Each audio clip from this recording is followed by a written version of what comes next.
Di sebuah rumah sederhana di pinggiran Jakarta, Ibu Siti terbangun oleh suara aneh dari kamar putrinya. Malam itu, saat ia membuka pintu, ia melihat Aisyah, putri satu-satunya yang selalu pendiam, sedang berbicara sendirian di depan kamera ponselnya. Hati Ibu Siti hancur saat mendengar kata-kata yang keluar dari mulut Aisyah, "Aku mencintai seorang perempuan, dan itu membuatku bahagia."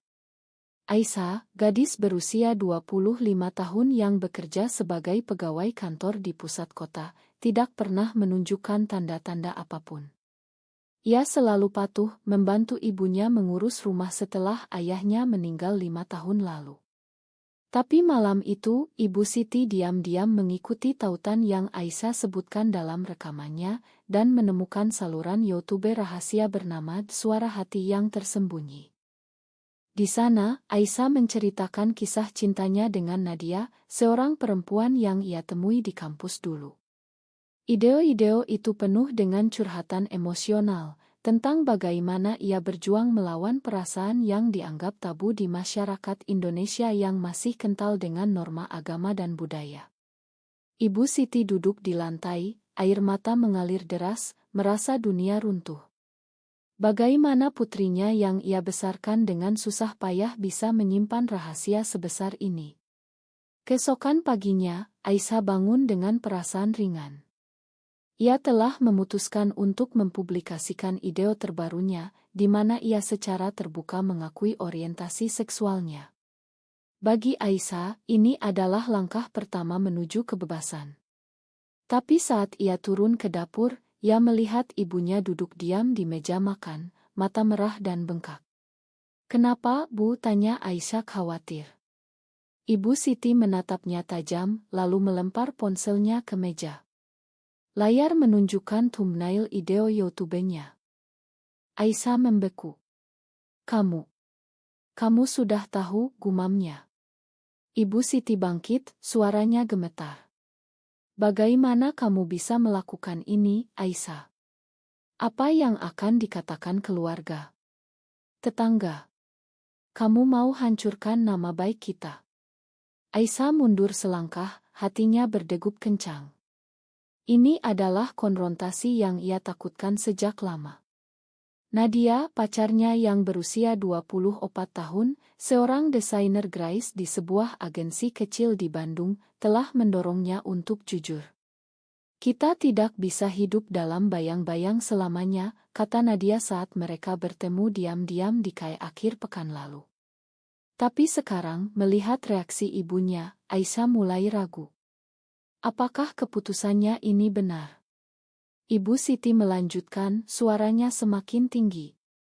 "Kamu tahu betapa sulitnya hidup kita setelah ayahmu pergi. Aku bekerja keras membersihkan rumah orang lain agar kamu bisa sekolah. Dan sekarang kamu mau buat aku malu di depan semua orang." Aisyah mencoba menjelaskan, "Bu, ini bukan pilihan. Aku lahir seperti ini. Nadia membuatku bahagia." Tapi Ibu Siti menggelengkan kepala, "Tidak, ini pasti pengaruh buruk. Kamu harus berhenti. Aku akan cari dukun atau psikolog untuk menyembuhkanmu." Kata-kata itu seperti pisau menusuk hati Aisyah. Ia lari ke kamar, menangis sendirian. Di sisi lain, Nadia sedang menunggu pesan dari Aisyah. Mereka telah berpacaran selama 2 tahun, bertemu saat kuliah di Universitas Indonesia. Nadia, dengan rambut pendek bergelombang dan mata yang ekspresi, selalu lebih berani daripada Aisyah. Ia berasal dari keluarga yang lebih liberal di Bandung, meski tetap harus sembunyi-sembunyi. "Kita harus maju," kata Nadia dalam pesan terakhirnya. Tapi Aisyah belum balas. Malam itu, Aisyah memutuskan untuk bertemu Nadia. Mereka janji di sebuah taman kecil di Jakarta Selatan, tempat aurit mereka. Saat tiba, Nadia langsung memeluknya. "Apa yang terjadi?" tanya Nadia melihat wajah Aisyah yang murung. Aisyah menceritakan semuanya. Nadia mendengarkan dengan sabar, lalu berkata, "Ini ujian pertama kita. Kita harus tetap bersama. Tapi Aisyah ragu, bagaimana dengan ibuku? Aku tidak mau kehilangan dia. Nadia memegang tangannya, kamu harus pilih, Aisyah. Hidup dalam kebohongan atau kebahagiaan sejati. Keputusan itu membuat Aisyah gelisah sepanjang malam. Keesokan harinya, di kantor, Aisyah mendapat telepon dari sepupunya, Rina. Aisyah, aku lihat video kamu di YouTube. Apa ini benar? Rina bertanya dengan nada khawatir. Aisyah panik. Video itu baru dipublikasi, tapi sudah menyebar. Ya buru-buru cek, dan ya, ada puluhan komentar, sebagian mendukung, tapi banyak yang menghujat. Haram. Gila. Keluarga mana yang mau anak seperti ini? Hati Aisyah hancur. Ya tahu, ini baru permulaan. Di rumah, Ibu Siti telah memanggil keluarga besar. Pamannya, Pak Budi, datang dengan wajah marah. Kita harus hentikan ini sebelum jadi skandal. Aisyah harus menikah secepatnya. Aisyah pulang dan melihat pertemuan itu. Ia dipaksa duduk, mendengar omelan demi omelan. Kamu kena pengaruh barat, kata pamannya. Aisyah mencoba membela diri, ini bukan pengaruh, ini diriku. Tapi tak ada yang mendengar. Malam itu, Aisyah menelepon Nadia, aku takut. Nadia menjawab, aku juga, tapi kita kuat. Tapi di balik kata-kata itu, Nadia mulai merasakan tekanan. Keluarganya sendiri belum tahu, dan jika ini bocor, apa yang akan terjadi? Konflik mulai membara, dan Aisyah harus memilih jalan yang penuh risiko. Pagi berikutnya, Aisyah bangun dengan kepala pusing. Ia memutuskan untuk tidak pergi kerja, menelepon atasan dengan alasan sakit. Di rumah, suasana tegang. Ibu Siti tidak bicara sepatah kata pun, hanya sibuk membersihkan rumah dengan gerakan kasar. Aisyah mencoba mendekat, Bu, makan aku. Tapi Ibu Siti menoleh dengan mata dingin, Ma tidak cukup. Kamu harus hapus semua video itu dan putus dengan perempuan itu. Aisyah merasa terpojok. Ia tahu, jika ia patuh, ia akan kehilangan Nadia, tapi jika tidak, ia mungkin kehilangan keluarganya. Nadia di Bandung juga gelisah.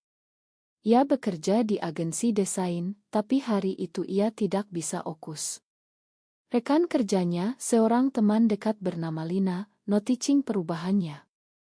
Ada apa, Nad? Tanya Lina. Nadia ragu, tapi akhirnya curhat. Aku lagi ribut dengan keluarga pacarku. Lina terkejut, pacar. Kamu lesbian. Nadia mengangguk pelan. Lina diam sejenak, lalu berkata, aku dukung kamu, tapi hati-hati. Di Indonesia, ini masih tabu. Kata-kata itu membuat Nadia berpikir. Ia menelepon Aisyah, kita harus bertemu lagi. Mereka janji di kereta api perjalanan dari Jakarta ke Bandung. Di dalam gerbong, mereka bicara pelan. Aku takut keluargaku tahu, kata Nadia. Aisyah memegang tangannya, kita hadapi bersama. Tapi saat tiba di Bandung, kejutan menanti. Saudara Nadia, kakak laki-lakinya bernama Andi, menjemput di stasiun. Andi melihat mereka berdua dan curiga. Siapa ini? Tanya Andi. Nadia bohong, teman kantor. Tapi Andi tidak percaya. Malam itu, Andi diam-diam cari tahu dan menemukan saluran YouTube Aisyah. Ia marah besar, memanggil Nadia ke ruang tamu. Kamu gila. Ini bisa hancurkan reputasi keluarga, teriak Andi. Nadia menangis, ini cintaku, Kak. Andi menggeleng, tidak boleh. Kamu harus putus atau aku ceritakan ke orang tua. Nadia syok. Ia tidak menyangka kakaknya yang biasanya suporti bisa sekeras ini. Keesokan harinya, Nadia bertemu Aisyah di sebuah kai kecil. Kakakku tahu, kata Nadia. Aisyah pucat, lalu apa sekarang? Nadia menatapnya, aku harus pilih. Keluarga atau kamu? Kata-kata itu seperti bom bagi Aisyah. Ia merasa dikhianati. Kamu bilang kita kuat bersama, protes Aisyah. Nadia menjawab, tapi realitasnya beda. Keluargaku konservatif. Mereka bertengkar hebat, suara mereka naik hingga pelayan kayak memandang. Aisyah pulang ke Jakarta dengan hati hancur. Di rumah, Ibu Siti telah mengatur pertemuan dengan seorang pemuda dari desa asal mereka. Namanya Rial, anak teman lama. Kamu harus kenalan, kata Ibu Siti. Aisyah menolak, aku tidak mau, Bu. Tapi Ibu Siti memaksa, ini untuk kebaikanmu. Pertemuan itu berlangsung canggung. Rial, pria berusia 28 tahun, sopan tapi Aisyah tidak tertarik. Setelah itu, Aisyah lari ke kamar, menelepon Nadia. Aku tidak bisa terus seperti ini. Nadia diam di ujung telepon, lalu berkata, mungkin kita perlu jeda. Aisyah menangis, jeda berarti putus. Nadia tidak jawab. Konflik semakin dalam. Aisyah mulai merasakan tekanan sosial. Di kantor, rekan kerjanya mulai bergosip. Aku dengar kamu punya ide kontroversial, kata seorang kolega. Aisyah pura-pura tidak tahu, tapi hatinya sakit. Ia memutuskan untuk menghapus saluran YouTube-nya, tapi terlambat. Ide telah diunduh dan dibagikan di grup WhatsApp keluarga besar. Pamannya menelepon, kamu harus minta maaf secara terbuka. Aisyah menolak, aku tidak salah. Tapi tekanan makin berat. Nadia di Bandung juga menghadapi masalah. Andi telah memberitahu orang tuanya. Ayah Nadia, seorang pensiunan guru, marah besar. Kamu harus ke psikolog, katanya. Nadia menangis, ini bukan penyakit, ayah. Tapi ayahnya tidak mendengar. Ia dikurung di rumah, ponsel disita. Nadia merasa terjebak. Ia berhasil kabur sebentar untuk menelepon Aisyah dari telepon umum. Aku rindu kamu, katanya. Aisyah menjawab, aku juga. Tapi apa kita bisa bertahan? Pertanyaan itu menggantung. Sementara itu, Ibu Siti mulai meragukan keputusannya. Ia melihat Aisyah semakin kurus, tidak makan. Apa aku terlalu keras, gumamnya sendirian. Tapi norma masyarakat membuatnya tetap teguh. Konflik internal mulai muncul di setiap pihak, dan keputusan besar harus diambil. Beberapa hari kemudian, Aisyah mendapat undangan dari sebuah komunitas di Jakarta. Mereka melihat idenya dan ingin mengajaknya bicara di acara kecil. Aisyah ragu tapi memutuskan pergi. Di sana ia bertemu orang-orang seperti dirinya berbagi cerita. Kamu tidak sendirian, kata seorang aktivis. Aisyah merasa dikuatkan. Pulang dari sana ia menelepon Nadia, tapi nomornya tidak aktif. Aisyah panik. Ia naik kereta ke Bandung, langsung ke rumah Nadia. Di sana Andi membuka pintu. Kamu tidak boleh masuk, katanya keras. Aisyah memohon, saya hanya ingin bicara dengan Nadia. Andi menutup pintu di depan mukanya. Nadia dari dalam kamar mendengar suara Aisyah. Ia berusaha keluar, tapi dikunci. Biarkan aku pergi, teriaknya pada ayahnya. Ayah Nadia marah, tidak sampai kamu sadar. Nadia menangis sepanjang malam. Keesokan harinya, Nadia berhasil kabur. Ia pinjam uang dari teman dan naik bus ke Jakarta. Sampai di rumah Aisyah, ia langsung memeluknya. Aku tidak bisa tanpa kamu, katanya. Aisyah bahagia tapi khawatir. Keluargamu. Nadia menggeleng, aku pilih kamu. Mereka menghabiskan malam itu bicara, merencanakan masa depan. Tapi kebahagiaan itu singkat. Ibu Siti pulang dan melihat mereka. Apa ini, teriaknya. Aisyah menjelaskan, Bu, ini Nadia. Ibu Siti marah, keluar dari rumahku. Nadia pergi dengan sedih. Aisyah bertengkar hebat dengan ibunya. Kenapa Bu tidak bisa terima aku? Ibu Siti menangis, karena aku takut kehilanganmu dari masyarakat. Kata-kata itu membuat Aisyah berpikir. Ia memutuskan untuk bicara dengan pamannya. Di pertemuan keluarga, Aisyah berdiri tegar. Aku tidak akan berubah. Kalau kalian tidak terima, aku akan pergi. Pamannya marah, kamu egois. Tapi seorang bibinya diam-diam mendukung. Biarkan dia bahagia, katanya pelan. Konflik keluarga memuncak. Nadia kembali ke Bandung, dihadang ayahnya. Kamu harus nikah dengan pilihan kami, katanya. Nadia menolak, aku tidak mau hidup bohong. Ayahnya mengusirnya. Nadia pergi dengan tas kecil, menuju Jakarta lagi. Di sana, ia tinggal sementara di apartemen kecil yang disewa Aisyah dengan tabungannya. Mereka hidup sederhana, tapi bahagia. Tapi tekanan sosial datang dari luar. Di kantor Aisyah, atasan memanggilnya. Ideo kamu jadi masalah. Klien komplain. Aisyah dipecat. Ia shock. Nadia juga kehilangan pekerjaan karena gosip. Mereka berjuang mencari kerja baru. Ini harga yang harus kita bayar, kata Nadia. Aisyah mengangguk, tapi hatinya sakit. Mereka bergabung dengan komunitas LGBT, mendapat dukungan. Tapi suatu hari, Ibu Siti datang ke apartemen. Aku rindu kamu, katanya.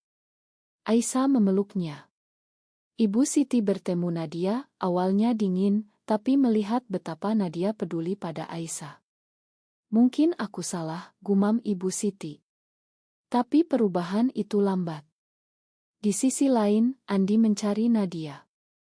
Ia menyesal, tapi ego membuatnya diam. Konflik mulai bergeser ke arah rekonsiliasi, tapi masih penuh tantangan.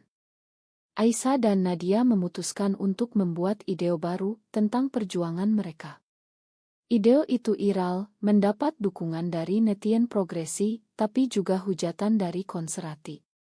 Seorang tokoh agama mengkritik mereka di media. Ini dosa besar, katanya. Aisyah mendapat ancaman online.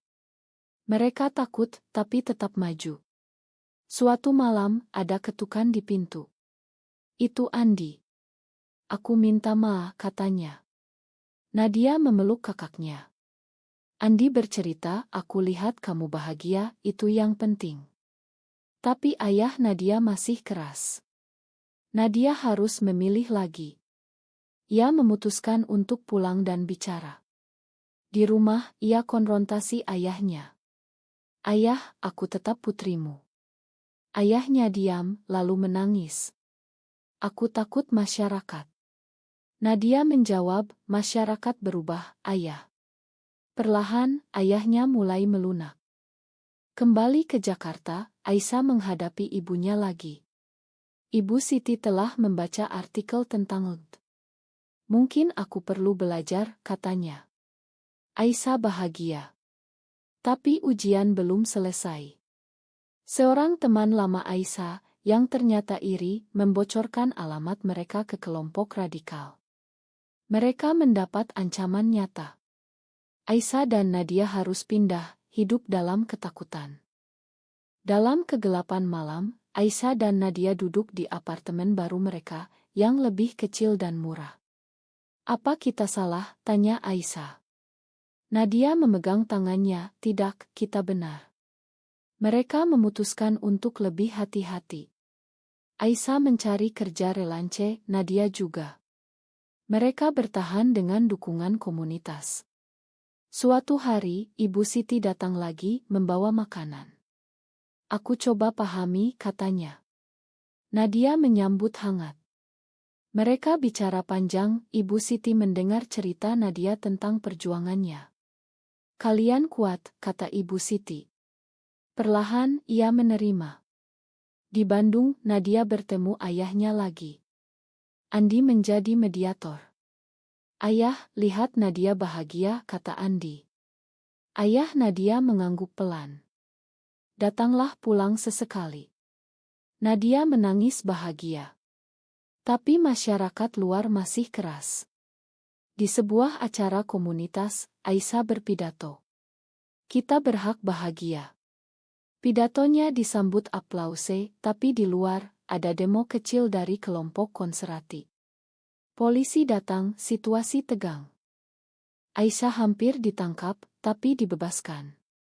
Pengalaman itu membuatnya trauma. Nadia merawatnya, kita lanjutkan. Mereka memutuskan untuk pindah ke Bali, tempat lebih terbuka. Di sana, mereka mulai hidup baru. Aisyah buka usaha kecil, Nadia desain online. Keluarga mulai datang berkunjung. Ibu Siti pindah ke Bali untuk dekat dengan mereka. Aku tidak mau kehilanganmu, katanya. Ayah Nadia juga datang, meski masih canggung. Makan ayah, katanya. Nadia memakan. Tapi masa lalu masih menghantui. Seorang mantan teman Aisyah menghubungi, aku dulu iri, Ma. Aisyah memakan, tapi hati-hati. Konflik internal mereka mulai sembuh.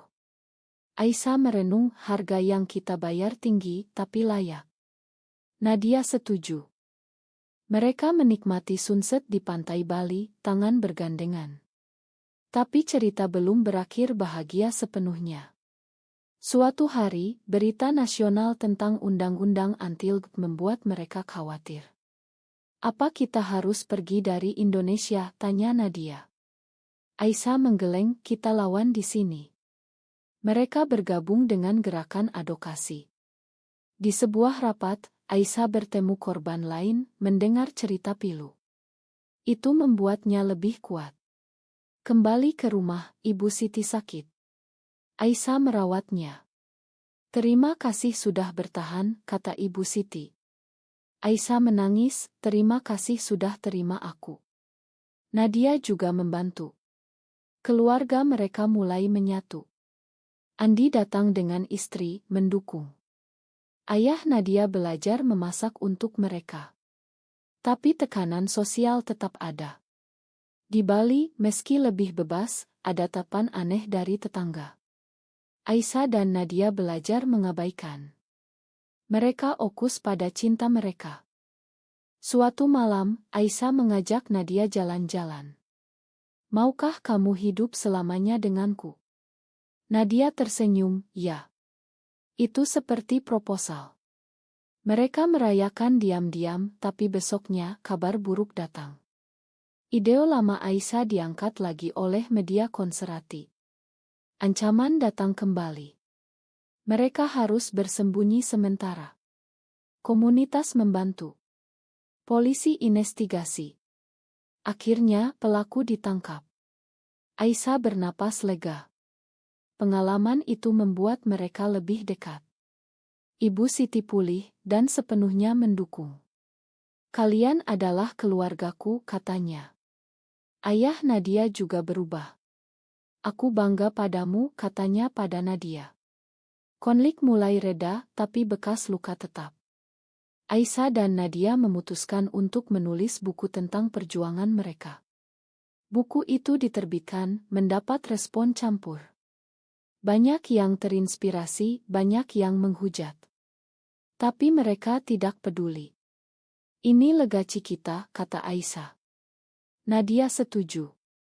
Mereka hidup bahagia, meski dengan harga mahal, kehilangan pekerjaan, teman, dan hampir keluarga. Tapi mereka dapatkan kebebasan.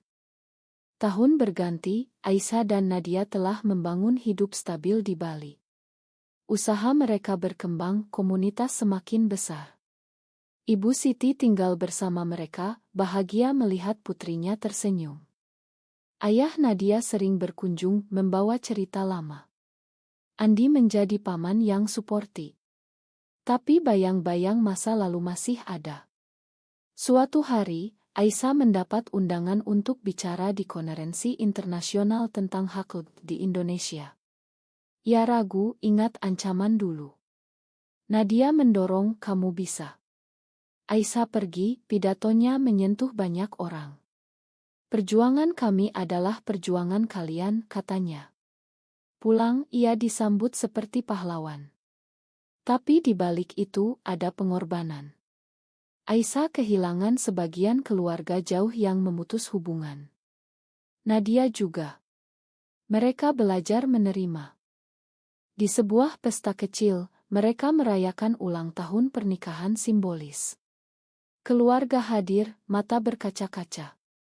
Kalian mengajarkanku tentang cinta, kata Ibu Siti. Ayah Nadia mengangguk, makan ketidakpahamanku dulu. Nadia memeluknya. Tapi cerita ini bukan akhir bahagia sempurna. Masih ada momen ketika Aisyah bangun malam, ingat rasa sakit dulu. Nadia juga. Mereka bicara, saling kuatkan. Apa kita akan punya anak? Tanya Nadia suatu hari. Aisyah tersenyum, mungkin adopsi. Mereka rencanakan masa depan. Di masyarakat, perubahan lambat. Undang-undang masih diskriminasi, tapi gerakan mereka berkontribusi. Aisyah menjadi panutan bagi banyak gadis muda. Surat-surat datang, terima kasih, aku tidak sendirian. Itu membuatnya bangga. Tapi ada harga, priasi hilang, selalu waspada. Nadia khawatir, jangan terlalu ekspos. Aisyah setuju, mereka mundur sedikit. Hidup mereka sekarang tenang, penuh cinta. Di pantai Bali, mereka jalan bergandengan, angin sepoi. Aku tidak menyesal, kata Aisyah. Nadia menjawab, aku juga. Cerita mereka adalah bukti bahwa cinta bisa menang, meski dengan luka. Tapi pertanyaan tetap, apakah benar bahwa pengorbanan untuk cinta sejati selalu sepadan dengan rasa sakit yang ditimbulkan?